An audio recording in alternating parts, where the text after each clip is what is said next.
Vieš, ktorá chyba prípraví najviac ľudí o peniaze na burze? A teraz ju robí extrémne veľa investorov. Hlavne keď vidia, že trhy padajú. Toto je najčastejšia chyba, ktorú spraví 90% začiatočníkov. Keď sa pozrieš na graf posledných dní, tak je to normálne, že to klesá. Vidíš červené čísla, vidíš mínusy, možno si v strese, možno rozmýšľaš, či si nekúpil zle. A práve v tomto momente väčšina ľudí spraví vec, ktorá ich úplne zničí. Nie kvôli trhu, ale kvôli vlastnej hlave. Najväčšia chyba nie je to, že niekto kúpi zlú akciu. Najväčšia chyba nie je ani to, že človek nemá skúsenosti. Najväčšia chyba je panika.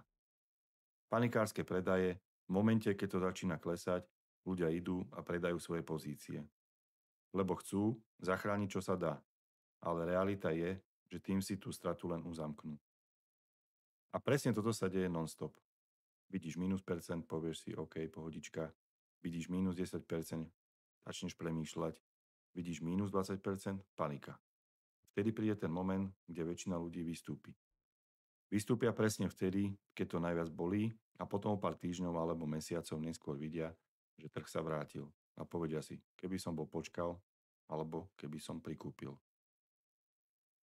A teraz sa to deje znova. S&P 500 má korekcie, technologické akcie lietajú hore-dole, je tlak z úrokových sadzieb, makrodáta sú slabšie, ekonomika spomaluje.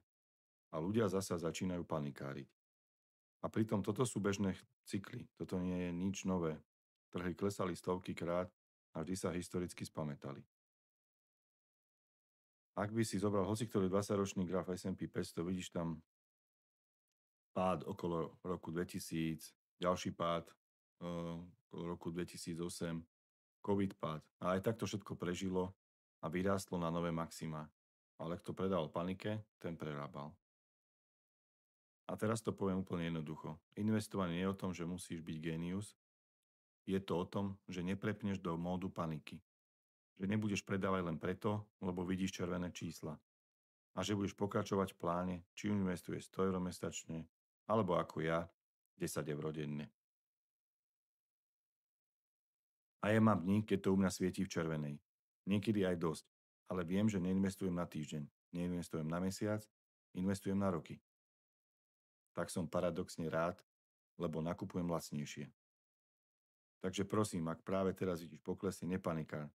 Pozri sa na grafy, pozri sa do histórie, pozri sa na svoj plán.